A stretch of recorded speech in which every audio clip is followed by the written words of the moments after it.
Exercise 0. I learned in our first activity that shadows and shading make the sketch look more realistic. Even though our last term focused mostly on watercolor, I still had a hard time on making an entourage and choosing the right amount of color. Exercise 1. I started using SketchUp in this activity but I did not continue it because the style and design is limited for me, and I also don't have the latest version of it. I still learned a lot of new things when it comes to digital rendering even though I did it manually. For the exercise 2, rendering the floor plan was a lot more easier since the medium that I use is marker and it is not necessary compared to other mediums. I had a hard time choosing the right color of marker since there are a lot of colors to be chosen.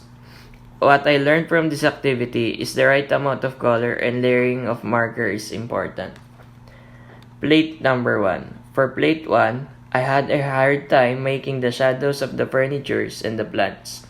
I also had a hard time on making the right textures of the wood, floor, and tiles.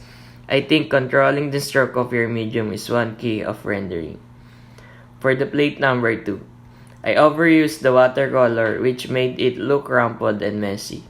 I learned in this plate that art is something you cannot rush.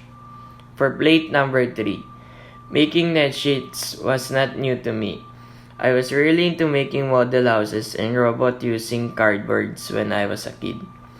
But I still had a hard time on calculating the right dimensions for the net sheets.